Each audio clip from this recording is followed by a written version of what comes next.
Earning your degree online doesn't mean you have to go about it alone. At Capella University, we're here to support you when you're ready. From enrollment counselors who get to know you and your goals, to academic coaches who can help you form a plan to stay on track. We care about your success and are dedicated to helping you pursue your goals. Going back to school is a big step, but having support at every step of your academic journey can make a big difference. Imagine your future differently at capella.edu.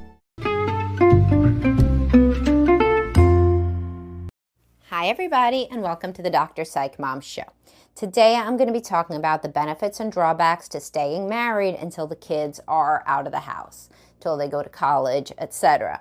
And both men and women do this, and I talk about it with clients a lot of the day, every day. You know, obviously in conjunction with other things. But many people struggle with this decision because, you know, for the best of intentions, they want to be good parents. They don't want their decision to end up hurting their children, even if they're not happy. And we're going to talk about the benefits and the drawbacks to deferring divorce right after I tell you to subscribe. Most recent subscriber episode was all about perimenopause, and I have 175 others. $8.99 a month. You really can't beat it. Probably price is going to go up at some point when it gets to maybe 200 episodes. So get in now while you can. All right. So nobody that I've truly ever met in therapy. Now, of course, these are the people that go to therapy, so they're not going to be the sociopaths, you know. But nobody is saying, how can I most hurt my spouse by divorcing? How can I be manipulative, you know, and somehow take them for all they're worth? Now, there are plenty of people who get divorced and get mad and say, I want to get all the money I can. But it's usually because they feel hurt or they were the one who was left, et cetera, et cetera. Kind of understandable motivations for revenge on both sides. Not that that's positive, not that people should try to make their life about hurting somebody, but if you feel hurt, you know, the saying, hurt people. But there is some idea on the internet where women just like wait and like take up a guy's whole life and then leave him. Well, guess what? Guess who else's life was happening? Her life. So like a bad trick, you know, it's not like she was on ice somehow and she's going to get out of that marriage. She's going to be 50 and she's going to be 20 again. If she was deciding to stay in that marriage the whole time for the kids, she was wasting, if you consider it wasting, her own romantic potential and sexual potential too, you know, but she was just sacrificing it for the children. You know, it's not a situation, it is not a zero-sum situation. Most the people were aging at the same time. So, all right, so that I'm just saying is that nobody is really doing this with the intent to harm another person. They're doing it with the intent to minimize damage to the children. So the way that people think about it is it worse for my kids to see a loveless or conflictual marriage, or is it worse for them, for us to be divorced? Obviously, I've discussed a lot of the research on divorce, such as that big study done by, I think, Judith Warner. Either way, it's a big study about the effects of divorce and a book and everything. That was with research in the 70s and 80s when men didn't even have to give child support. They would just get out of Dodge a lot of the time. The woman maybe didn't want them to see the father, or the father didn't want to see the kids himself. And there was a lot less split custody. Then there was a lot more father involvement. And there wasn't as mandatory child support laws, and so therefore women were poor. And if you're poor, your kids do worse. If you go from not being poor to being poor and mom has to work 2 jobs, well, yeah, of course, everything is going to be terrible. So we do not have, there's no research study that's been done now.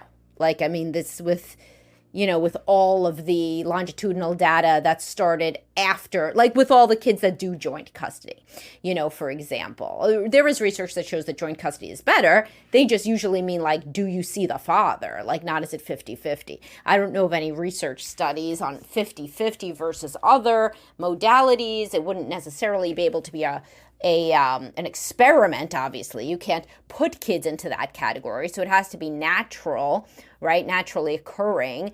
And, you know, the dads who take 50% may be qualitatively different and lead to different improvements than the dads who don't take 50%, et cetera, et cetera. So basically what I can tell you is that divorce now is very, very different than divorce then. And so despite that divorce rates are actually going down, which most people don't think, but you got to look at the data, and are very low among people with college degrees, masters. And if you have like a master's plus, it's like 10% or something, or 11% of people. But either way, the data does not suggest anything that indicates that kids are going to turn out for sure one way or another, right? Because that would be very, very difficult with all of the different variables. What we do know is obviously children prefer to be in an intact, happy home qualitatively. That's what the children want. However, if you were fighting all the time, then often kids are relieved. If it goes from fighting to two peaceful homes, then they're relieved that mom and dad aren't fighting anymore. So that's a different situation. And all of us who grew up in very conflictual homes remember wishing that the parents would get divorced because they were yelling all the time. It was so obvious that they were unhappy.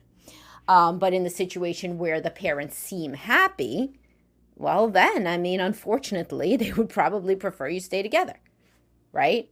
Because they do get pretty self-centered at a certain point, especially by the teenage years. That's developmentally appropriate adolescent narcissism. And they don't notice the tension, or the lack of hugs and kisses. They are just thinking about what's going on in class that day and their friend group and whatever. So people who know that and who are experienced parents, of many kids that have grown up to adolescence and beyond, think often, maybe I'll just stay another few years. When they hit teenage years, maybe I'll just stay another few years. They won't have to worry about anything. We won't divert them off the track that they're on, and then we'll get divorced later on because we're not screaming at each other all the time. We're not fighting. We basically live separate lives. And, it's not a bad decision. Obviously, everybody has an individual decision, but if things hit the fan and for you internally and you feel like you can't stay, but your kids are like, 5 or less years from getting out of the house, it's kind of a cost-benefit analysis. How sensitive are the kids? I talk about all this stuff in my book, How to Talk to Your Kids About Your Divorce, which I wrote like about 10 years ago now, maybe a little less. And everything and how you talk to the kids about divorce, how they deal with a divorce, it's all based on their personality, how sensitive they are. Like there's like a million different variables, right? So there's no like monolithic way that you could say that all kids are going to respond and these kids, are for sure going to be protected. Obviously more money, less conflict, more time with the parents. Obviously that stuff's going to be better, right? That's protective variables. So what about, though, if you feel that you only have this one life and it's not only 5 years, it's like 15 years till the kids are out? Well, people have to make very individual decisions. If you feel depressed and thwarted and angry and irritable in your marriage, then this is, what I advise is seeing how much of that is you. Right? And let's be real. You're the entire, as I say constantly on my podcast, the entire reason you're upset with the world is not going to be your partner. It's just not. So if I have a podcast, if you think everybody's an idiot, you're probably depressed. So first you got to work on yourself. You got to see if you're depressed. You got to see if you're anxious. You got to see if you've resolved your childhood trauma.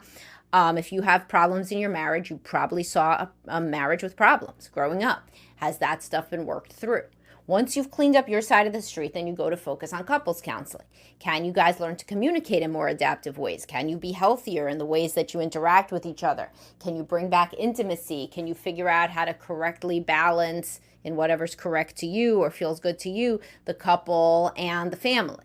How is parenting going? What are your philosophies there? Like, well, how is money, in-laws, all of these things. So you could try to make the marriage better. I certainly never, in today's day and age, it's a very pro-therapy climate, right? So if one day you want to be able to tell the kids, yeah, we tried everything, including couples counseling. Even just for that, you should go to couples counseling so that you could say, only if you're going to try, obviously, but, we tried. We went to couples counseling for a year and then, nothing resolved. Right, so that's kind of a better thing to say than, fuck it, we didn't, despite how everybody is affirming the need for therapy in this climate. So when you don't do the thing that most people are doing, then your kids know, believe me. I have so many adult children now who are like, why didn't my mother go to therapy? Therapy was around. And we're talking like 20, 30 years ago. So right now, you're just not going to stand on the right side of history to not have worked on your marriage individually and in couples therapy, if you divorce. Especially because parents tend to idealize how the children will do after divorce, but you got to think about it practically. The odds are they're going to think one person was more at fault, That's the truth. People make sense of their world, and in whatever your parents' divorce was, if you're listening and you had divorced parents, or if your parents had difficulty interacting and they were conflictual, you do think that each of them had a piece in that conflict, and probably one more than the other, irrespective of whether that's right. I even have a podcast on when you think that just one parent was dysfunctional. It was, you got to look at the other parent. But either way, it's possible that the kids may say you didn't work hard enough on the marriage when they're older. And you don't want them to say that, right? So you got to work on you. And you don't want that to be true. Forget about what they say. We're not talking about like PR. Like, you don't want them to feel that, that their family broke up because one or both parents were unwilling to work at it, right? That's not what would make a kid feel good about their parents. And I see these children when they're adults, and that doesn't make them feel good to think that parents, separated because they were both too difficult and too self-involved to look in at how they could have made it a better relationship. And they were always fighting over stupid shit. And, it's different when like the one parent is, has severe mental illness. The children understand that. Adult children understand that. Or one parent is really struggling with addiction. But if they just see two difficult people that were both stubborn and would fight over what they consider as a kid to be stupid shit, and everybody's egos were involved and nobody was trying hard to be kind, then that's how it goes down. So in history and in their minds. So you really want to make sure that that's not the narrative that is being observed, right? And therefore created in your children. So at that point, what are the benefits to leaving? Then once you have gone through that, the individual work, the medication if necessary. I have a post that says you say you're willing to try anything to save your marriage, but you won't try meds. If you have untreated ADHD or depression or anxiety and you're going to therapy, but you won't try meds because you don't like the idea, then what is that? That's not very open-minded, that's for sure. So anyway, let's say you've tried everything, right? You've tried all these things that I'm saying. You're looking at your mental health, you're going to couples counseling, you're doing everything. It's been a year of couples counseling, a few years of therapy, whatever. You've tried everything. You got a new job. If that was your problem, you went back to work. If that was your, whatever. And you're really trying to be happy, but you just cannot be happy. This is not the marriage for you. There's not open conflict, because in the situation where there's open conflict, that's an easier decision. The children are sitting there. I talk about this all the time. It's really bad for them to be hearing the fighting. And I talk about this in my own experience, of growing up hearing, marital conflict. It's very upsetting, especially for a sensitive child and really for any child. And it turns into, the worst part of the night. Every night is like, when is the fighting going to start?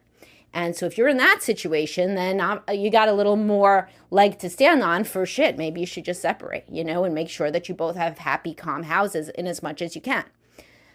But if not, let's say that you're keeping your shit together and you are more of that cold, if you read my book, The Divorced in Spirit, my Couples You Meet in Counseling book. I hope you all are reading it. It's on Amazon, my newest. But anyway, if you're divorced in spirit and you're just living your parallel lives, you go to spin class, he goes to CrossFit, whatever, then you switch off. One takes the kids, one goes away with their friends, one visits the family, one does this, so that you're basically living separate.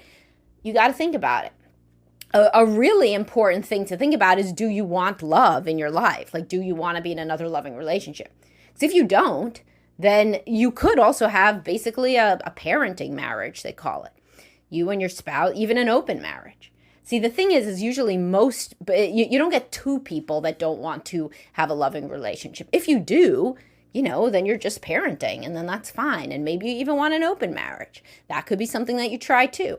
That's in my post, things to try before divorce, because why not? You're going to get divorced, so then you might as well try everything, right? But most people, one person does still want to be in a loving relationship while they're relatively young. And if your kids are young, then you're relatively young-ish, at least. And so in your 30s or 40s, you still think that you have enough life that you want to enjoy a relationship. I'm not saying in your 50s, of course, you don't have enough life. I'm saying that if somebody who's 50 years old, their kid's probably like in their late teens, those are usually the people that wait the couple of years. Sometimes they don't, because something cataclysmic happens, and infidelity, some betrayal, something, mental health gets worse. But usually those people wait a couple of years. But if you're like 35 years old, that's a lot of waiting. until you're 50. And so you're a person too, I mean, your kids are important and you're also important. And, you don't want to necessarily sacrifice your entire life for making sure that there's two parents in the home, especially because most people remarry, and hopefully you can have a happy second marriage. I mean, that's my situation. And I've discussed that I feel like that was great, that my kids don't see fighting in my second marriage, and that I was able to provide that for them so that there is a family unit, and even if it's not the biological family unit. In my own situation, and many people I see that are in the same situation, because obviously social homophily, who's going to want me for their therapist? It's the people with relationship issues. That's what I talk about. And it's, I've mentioned this before, but people are more likely to come to a couples therapist who's divorced, ironically. That's when so many people reached out to me, is when they knew that, and when I started writing about second marriage, etc., because they know I could understand them, and I'm not going to judge them if they do want to get divorced or if they have gotten divorced. But anyway, the point being, this is an individual decision. You have to think about your own life and that of your children, and you have to balance it individually given all of these other variables that I'm talking about. And you also have to ask yourself if you've tried everything. So the benefits, it seems to, from what I see in my practice, the benefits to divorcing earlier are that you're definitely more likely to, remarry and start another family unit. That can be a happy family for your kids, but it is harder, of course, for the kids. It's harder for you not to see kids all the time, the littler they are, Teenagers take it worse because they are black and white thinkers. So many people just really they don't divorce when the kids are teenagers. The fucking teenagers, they're scary, man. And so you're just like, you know what, this time of my life's going to suck no matter what I do. So parenting a teenager is so fuck it. I'll just stay married until they leave. Now, if you wait until they leave, then the kids do know that you tried and you waited till they left. Of course, it changes what they think about their family, but you know what? They're going to be adults, and they are adults. Everybody does deserve to be happy. So at that point, I have podcasts on people who won't even get divorced because of what the adult children will think. Well, I mean, shit. At that point, can't you ever live your own life? Isn't it ever your turn to be happy? So, that's something that I have its own podcast about, so I don't have to get in depth on that. But as I've said, I made pretty clear. This podcast is pretty realistic. The benefits are the kids prefer to be in an intact home with no fighting. If you can push that out, if you're close to the end of where they're going to be home, you try, If it's too many years to slog away in a loveless marriage and you have tried everything else, then go and God be with you, and try to find another loving relationship, or be single if you want to be single and have a happy, calm home headed up by you, if you can do that. Now, of course, there's, real life variables to be considered. Are you going to have family help? Are you going to have the ability to get a break from the kids when it's your turn? If you struggle super much with anxiety or depression, that's what you got to get in check, because there's some people who are very unhappy in their marriage, but then they get divorced and they're completely overwhelmed by solo parenting because they didn't realize how much the other person did. And they thought about it as split custody would be like so much easier, but when you're with them 100% of the time. So if that scares you, then that's a sign that maybe you need to work on your own self for longer and or have new vigor, in working in couples counseling, because you do not think that you would be able to provide as good of a home when you are on your time, because you feel you would be overwhelmed. And there's a lot of people who think that. And it's not wrong. It's hard to solo parent, right? So let that make you think about it, sincerely. It's not as though if you struggle with the kids now, it is possible that the struggle with the kids would be compounded by marital conflict. That's for sure. But in the other situation where you're basically living parallel lives and you are a well-oiled childcare machine, well, then that person is helping you a lot. But, some people in that situation have they get a setup where, they split the kids fairly frequently. There's like a 2-2-5 schedule, and they do get enough breaks. And sometimes the parents, come in and help you because they feel bad, you got divorced, etc. And it's that kind of a situation. But that is something that I do tell people to introspect about, is how are you going to do solo? Because if you're not going to do so well solo, then you cannot give them the calm, loving atmosphere in your own home that you want to give them. It is somehow worse. I guess this is a very pragmatic, commonsensical kind of rule of thumb. If you're not confident that the home you'd be able to provide is equal to or better than the in atmosphere and tone from what they currently have, then you got to really think about it. Of course, it should not just be that you and, yeah, of course, you got to be happy. Sure, I want to help everybody self-actualize, but certainly not literally zero sum at the expense of the children. So it could be the motivation you need to get, your mental health in check and work on your parenting and work on your ability to be with the children on your own, or to work on the marriage in a newly invigorated way. Because you're like, fuck, when I really think about it, if I'm honest with myself, I can't do all the shit with the kids all by myself. I would yell at them. I would have to take too many breaks. They overwhelm me, etc., etc. So that's just a little heads up. I like to give you very practical thought points. All right. Well, I hope you guys found this useful, and I will talk to you soon. And thanks, everybody, for listening to the Dr. Psych Mom Show.